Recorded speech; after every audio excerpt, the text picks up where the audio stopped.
Mister wrong bareness episode 7। पिछले episode में आपने देखा कि ऑस्कर की मदर उसका इंटरव्यू जो मैगजीन में शाया हुआ था, क्योंकि उन्हें लगता था कि अब ऑस्कर उनके बेटे को कोई भी अपनी लड़की नहीं देगा इस मैगजीन के इंटरव्यू के बाद।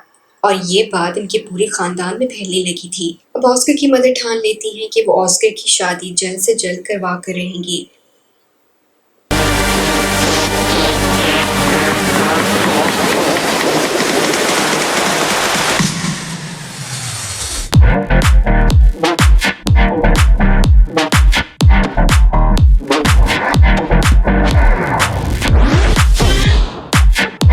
नेक्स्ट हम देखते हैं कि ऑस्कर की सिस्टर एब्रू अपने भाई को लेकर कितनी परेशान हो गई थी। उसे लगता था कि अब उसका भाई तो बुरी तरह फंसने वाला है।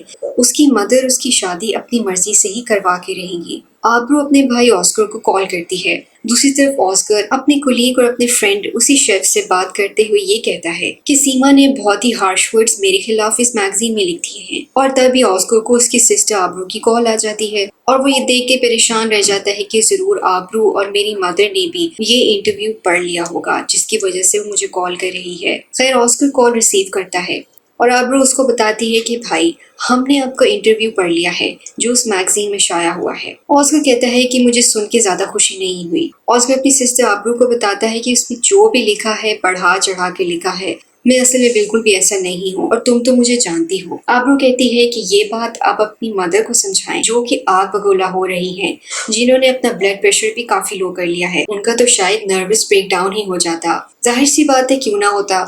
उन्होंने जो ख्वाब अपने बेटे के लिए देखे थे वो सारे चकनाचूर हो गए। आब्रू कहती है कि आपको तो पता है हमारी अम्मी का वो कितना एग्जैजरेट कर जाती हैं। ऑस्कर कहता है तुम परेशान ना हो, मैं अम्मी से जल्दी बात करूंगा इस बारे में। आब्रू कहती है कि हाँ आप बात जरूर करें, लेकिन इस बार आप बुरी तरह फंस गए हैं क्योंकि वो चाहती हैं कि वो आपकी शादी अपनी मर्जी से जल्द करवाएं, गर्मियां खत्म होने से पहले। और उन्होंने मुझे कहा है कि पूरे खानदान में ये बता दो कि वो ऑस्कर के लिए खूबसूरत लड़कियां देख रही हैं और उसकी शादी जल्द से जल्द होने वाली है और मेरी शादी पे वो सबको इनवाइट करेंगी ताकि आप उन लड़कियों में से किसी भी लड़की को चूज कर लो और उससे शादी कर लो। उसको ये सुन के परेशान हो जाता है। वो कहता है कि इस बात में बुरी तरह फंस गया हूँ। आब्रू कहती है ये सब बताने के लिए मैंने आपको कॉल की थी, अपना ख्याल रखिएगा। ऑस्कर इस बारे में अब बहुत सोचने लगता है कि अब वो इस मसले से बाहर कैसे आएगा। और दूसरी तरफ सारे ही लोग उस होटल में बैठे ऑस्कर का ही मैगजीन पढ़ रहे थे। अब हम देखते हैं इसकी जो जानसू के अपार्टमेंट में बैठी जॉब्स के लिए सर्च कर रही थी कि कहीं पर उसको कोई अच्छी जॉब मिल जाए। और तभी उसकी मदर की कॉल आ जाती है। वो वीडियो कॉल पे अपनी मदर से बात करती है। उसकी मदर कहती है कि तुम्हें शर्म आनी चाहिए, मुझे तुम्हारे बारे में दूसरे लोगों से पता चल रहा है, तुमने मुझे क्यों नहीं बताया। इसकी कहती है कि मैं शर्मिंदा थी, मैं आपको बता नहीं पाई, जबकि मुझे आपको पहले बता देना चाहिए था। अब एसकी को मालूम नहीं होता कि उसकी मदर किस बारे में बात कर रही है और उसके मुंह से निकल आता है कि मैं उस बेवफा इंसान के साथ सेम अपार्टमेंट में कैसे रह सकती थी। एसकी की मदर को नहीं पता था कि इसका ब्रेकअप इसके बॉयफ्रेंड से हो चुका है और वो अपना अपार्टमेंट छोड़ के अपनी कजिन जानसू के घर रहने आई है। अब एसकी की मदर तो बहुत ही हैरान होती है कि ये आखिर किस चीज के बारे में बात कर रही है और कौन सा घर। खैर इसकी बात को टाल देती है। उसकी मदर पूछती है कि तुम्हारा नया बॉयफ्रेंड कौन सा है और वो बात कर रही थी मिस्टर सरदार की, वही डॉक्टर जो एसकी को हॉस्पिटल में मिला था।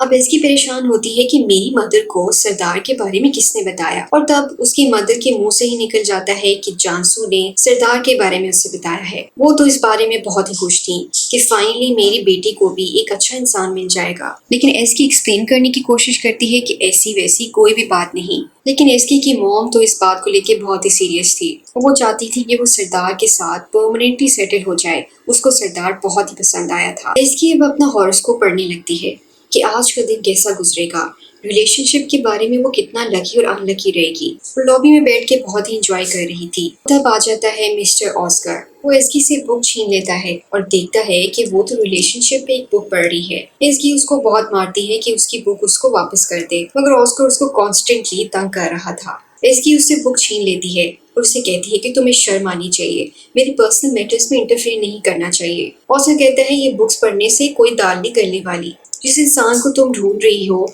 उस इंसान को मिस्टर परफेक्ट को ढूंढने से पहले अपने आप को परफेक्ट बनाओ।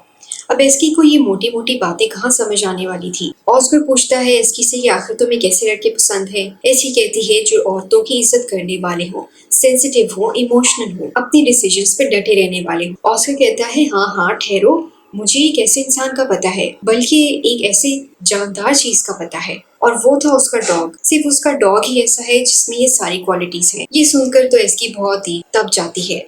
ऑस्कर बताता है मिस्टर राइट, मिस्टर परफेक्ट या मिस्टर रॉन्ग जैसे कोई भी कैटेगरी नहीं होती। ये सब डिपेंड करता है कि औरत अपने आप को कैसे प्रेजेंट करती है, कितना अच्छा और कितना बुरा, कितना डेस्परेट, ये कितना इग्नोर करती है। वो मर्द को जितनी अटेंशन देगी वो अपनी वैल्यू उसके सामने खो देगी। बस यही पॉइंट अगर तुम्हें समझ आ जाए तो हर लड़का तुम्हारे पीछे लट्टू हो जाए। खैर एस्की कहती है मैं अपने आप को नहीं बदलूंगी। ऑस्कर कहता है कि अगर तुम अपने आप को नहीं बदलोगी तो हमेशा यूं ही अकेली रह जाओगी। एस्की कहती है अपने आप को भी तो देखो, तुम भी तो अकेले हो। ऑस्कर कहता है ये तो मेरी चॉइस है, मैं तो अकेला रहना चाहता हूँ, मैं अपनी जिंदगी का खुद मालिक हूँ। एस्की कहती है मैं भी कितनी बेवकूफ हूँ, मैं भी कैसे इंसान से मशवरे ले रही हूँ जिसकी अपनी कोई लाइफ नहीं है, जो कि खुद भी तनहा है, जिसके लिए प्यार मोहब्बत एक खेल है और रिलेशनशिप एक मजाक। खैर ऑस्कर जान गया था कि एस्की को ये बातें समझ नहीं आएंगी। एस्की इतना चिढ़ गई थी इन बातों से कि वो फ्रूट उठाकर ऑस्कर पे मार देती है और अपने आप को समझाती है कि सब कुछ बिल्कुल ठीक हो जाएगा।